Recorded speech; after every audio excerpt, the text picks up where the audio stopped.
Hey, what's up you guys? It's Rachel, and today I'm going to be doing a random fangirling, which is a new segment series thing that I'm going to be doing, where I take a random book, movie, TV show, subjects, series, website thing, pretty much just whatever, and talking about it and most likely fangirling over it. So with that explanation done and out of the way, let's get on to the video for today. So for today's video, I have to talk about the lovely and amazing finale book that is Ruby Circle. Now I know I am a little bit late on doing this video because, you know, a few weeks late, but I just finished reading, well, listening to Ruby Circle at audible.com in this past week, so I just now have been able to do the video, and yeah, so that's why I'm a little late. And before we get anywhere into this thing, I just want to say there will be spoilers. So if you have not read the book, please, please, please leave. Go now. I will see you in another video, but you need to go now because I will be talking about spoilers, or I won't be thinking about spoilers and we'll just blurt out something like, oh, that thing and the thing and the thing and the feels. I won't be paying attention at all to what I'm saying, so there's probably going to be spoilers in here if you haven't read the book, so, or the series for that matter, so bye. I'll see you later. So, the very first thing that I've heard about the Ruby Circle, the very first thing that I came aware to the Ruby Circle was, well, the name, but obviously the cover as well, and some things that have been bothering me that I just forgot to say about the cover. Please, please, please, somebody explain to me why people don't like the cover. And I figured it was just they didn't like the fact that the cover was pink, but that's not even it. Some people were like, oh, it's okay about the color, I just don't like the actual cover, which makes no sense to me at all because all the covers are almost the exact same thing. They have a different color, but it's the exact same thing. The same faces, just different points of view of them. So how can you not like this cover, but like the rest of the covers? I mean, it made no sense to me. Please explain to me in the comments down below. I would love to hear why people don't like the covers, because it really, honestly, does not make any sense to me when all the covers are the exact same thing. And the Vampire Academy covers are pretty much the same thing as well. Just different colors of the same person being photographed from different points of view and sometimes adding a sexy man in on the side. Not saying that that's a bad thing or anything, but I'm just saying I don't see how that could be bad or how you could hate it. Yeah, so point one, let me know about that down below. But getting back to the actual book, when I say this book was the best, most amazing book to finish off the series, it really was. This book had everything I ever wanted for to finish the series with, and so much more. I wanted, you know, Jill and Eddie to get together. I wanted Adrian and Sydney to be able to go off in peace and actually complete one of their escape plans and stuff like that. And all that happened. And then Romitri, and there was so much Rose and Dimitri in this book that I was so happy for. Because mostly throughout the series you only kind of hear Rose and Dimitri once or twice, or you see Rose but not Dimitri, or you see Dimitri but not Rose, or if they're together it's just like a quick little scene and you see them. But this one, it has so many Dimitri, and it's amazing because that is like one of my favorite ships is Dimitri, and I love him so much. And that's a video in and of itself, just Dimitri.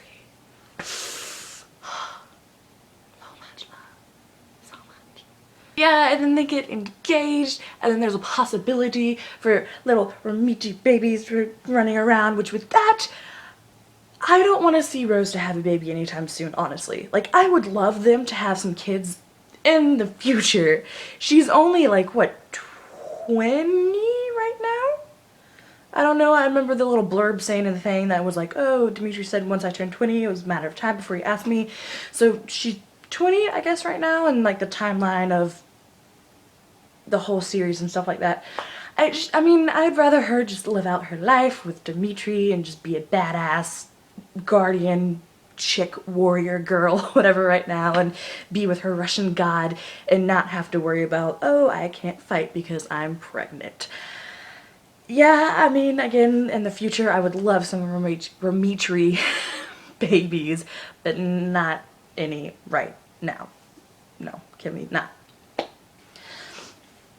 And to be honest with you, it surprised me how much I loved Ruby Circle, to be honest, because Bloodlines, going into it, I was kind of hesitant to do it. My other fangirl friends actually haven't read the series yet because we all loved Rose so much and her point of view so much, and then when, you know, Sydney got introduced into, what is it, Spiritbound, I believe?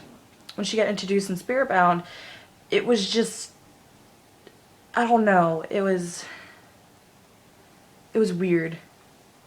It's not that it was weird, it was just she's almost the complete opposite of Rose. And it was just different to try and get your mind set around that kind of point of view, because Rose is such a physically strong character and then Sydney is such a mentally strong character. And she's not, in the first few books, you know, in the first half of the series, I'm sorry, I'm a little, yeah, allergies, I think. I really hope not. Half of the series, Sydney was very mentally strong versus what we were used to with Rose being physically strong, like I said. And it was just, it's different because, I mean, I like reading characters. I like reading points of views of females with those strong characters, whether it's, like I said, mentally or physically, but it's just nowadays you usually don't read a lot of mentally strong characters, female characters as a lead, unless you read contemporary, and I usually tend to read fantasy kind of books, action and adventure fantasy books, and so those usually have, because they're fantasy and action and stuff like that, they usually have physical female leads. And so reading a fantasy book that is a mentally strong female lead, it was different for me to get around. And so just going into it, I never really liked Bloodlines all that much. And to be honest, like, the first few books to me were kind of boring, just because from what you were used to out of Vampire Academy, there wasn't a whole lot going on until kind of the end of Indigo Spell, and that's when things started to like pick up and stuff like that, and you're like, oh, like this is the kind of stuff that I expect coming out of this world, I guess you can say, from what Vampire Academy was. And, you know, and then you have in Fiery Heart, you have the kind of like intense situations of, oh, are they going to get caught? Are they going to get found out? Like, what's going to happen? Like, they have to be careful and they have to watch their every move and da da da da. And so that kind of made it even more enjoyable to read and stuff like that. And so from sort of like the middle and end of, from like Indigo Spell towards, you know, Fiery Heart and Silver Shadows and Ruby Circle, I liked all of those. It's just the first few, it was very boring to me, honestly. And once it started picking up, and then Sydney, I love the fact that her character starts off at the beginning of the series of just a mentally strong person set in her ways of doing these things, and then she kind of does almost a 180 on a lot of things, as you probably already know. And then she becomes a very brave, and well, she was brave before, but she becomes a more physically strong person towards the end with her magic. And the fact that Rochelle Mead introduced human magic to the world was kind of a shock, and that kind of threw an extra element of what the hell kind ofness, you know what I mean? And it's very interesting, and I really hope that she does write more about this world and she sticks with it, just because I think it'll be very interesting, the fact that she added that new element in, because that provides so many more possibilities for just everything. To have that human magic along with Mori magic into it, I think that's going to be really interesting to see those two maybe collide and see how those two can kind of fit in with each other. I think that'll be really interesting to see and to read about and stuff.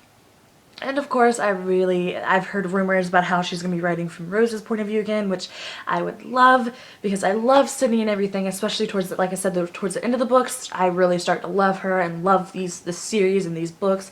But it's Rose, and I love Rose so much, and I guess I'm just used to her kind of thing, and I miss the sassiness too. I mean, yeah, Adrian's got some sass, but there's just nothing like Rose's sass and her kind of smart aleck comments here and there that I've missed, especially reading in Ruby Circle, reading that and hearing when they kind of partnered up with Rose and Dimitri to you know, go find Olive.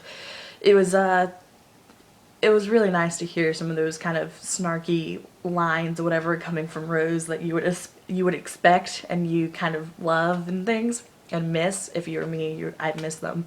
And so yeah, I'm really excited to see if she does stick with it and kind of develop and dive more into the world, because she keeps adding new elements to the world, which I really like, and that means that's just something that you're not going to get bored of very quickly after a few series. Somebody's shoveling snow. Okay. Oh, and one little thing that I've noticed about like the similarities between Bloodlines and Vampire Academy is that towards the end of Vampire Academy and Bloodlines, the threat of Strigoi, I can't talk, you guys know this, but the threat of them kind of diminishes and the threat of something else kind of overtakes it. Like Vampire Academy, the threat of, you know, the Guardians coming after Rose and Dimitri kind of set into place, and they were fugitives and on the run and all that kind of stuff, or it was, you know, that was that kind of thing. And then with Bloodlines, you had looking after the alchemists, they were after them and they had to escape and they had to watch them kind of thing. And so it was really interesting to notice those two similarities in the series. I don't know if anybody else noticed them, but I thought that was really interesting to see, because I noticed that once I was thinking about it. I was like, because I think Adrian had a line in Ruby Circle that said something about, you know, how is it that I don't even think about the danger of Strigoi anymore versus just the danger of the alchemist pose. Something to that effect. I don't know the actual line, obviously, but something to that effect, and that's what really got me thinking, like, hey, like both those books, she kind of does like a 180. Like, it starts off with, you know, very focused on, no, Strigoi, you have to watch that and do this, and you have to do this, but you can't do this because they might be out, and and then towards the end you're just like, fuck it, I don't care anymore. I got this and this and this and this and this to worry about. Strigoi, not on my list. So yeah, I figured that was really interesting. Another similarity I saw was that Rochelle Mead doesn't really wrap up a book all that much. I mean, she'll wrap up a few kind of storylines and a few questions and things, but she leaves some of the things open-ended. She doesn't do like a complete closure with anything. And I've heard from other people that read some of her other series as well, that she doesn't really put any closure, like real closure on the end of a series. So I don't know if, you know, she left Bloodlines a few loose ties because she's going to be going back and writing more from the world, or if that's just because that's how she writes and she doesn't really wrap up all that many ties and loose ends and stuff like that. So like I said, it'll be really interesting to see what she does with that in the future.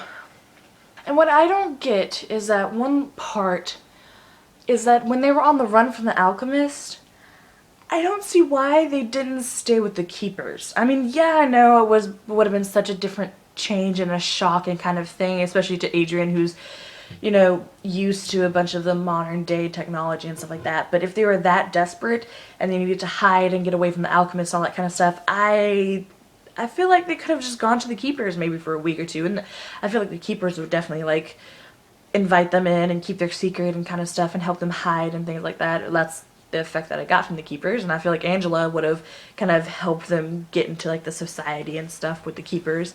So I mean, that was one thing that I was kind of questioning with it, and she kind of answered it in Ruby Circle when she talked about how you know, they mentioned something about going to the keepers as like a joke, and Adrian was like, oh no, I couldn't have done that, and da da da da. But I feel like if they really had to, they could have. But, you know, everything worked out at court, so they didn't really need to. But I don't know, it was an option that I feel like they never really addressed, and they never really kind of was like, oh, that's an option, but we're not going to do that. It was kind of like, oh, it's court or nothing, and I feel like, again, that was like an option they could have had, but they didn't really think about it. I'm sure Cindy probably thought about it, but she didn't really address it in the book. So I thought that was kind of weird. This book, it made me love the Bloodline series even more, because this series, I went in not expecting to like it, and not really liking the beginning, and then the more I read in the books, the more I started to really love them and started to really root for Adrian and Sydney, and just really kind of hoping that everything ends up together. And God, don't get me started on Silver Shadows. I was a mess throughout that book. Complete mess. Oh God, it was horrible. Just feels everywhere. But yes, this book was just everything I wanted for the ending and so much more, because it has so much possibility of things to happen, and it gave me things that I wasn't expecting it to give, I guess you can say, because I wasn't expecting to have so many Vermitri parts and scenes in it, and little things like the engagement and stuff, and it gave it to me, and I'm just so happy because it's Vermitri and stuff.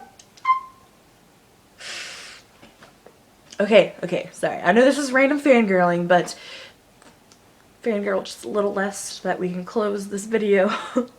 So thank you guys so much for watching. Like this video if you want to see more random fangirlings in the future, because I sure want to do some more. I just want to make sure I'm doing stuff that you guys want to do, and comment down below with any points or discussions that you've had or thoughts that you've had during this video, and we can discuss that in the comment section down below. You can follow me on Twitter at fangirl_nerd, and we can talk there as well. And don't forget to subscribe for more awesome videos like this one. I'll see you guys in another video. Bye.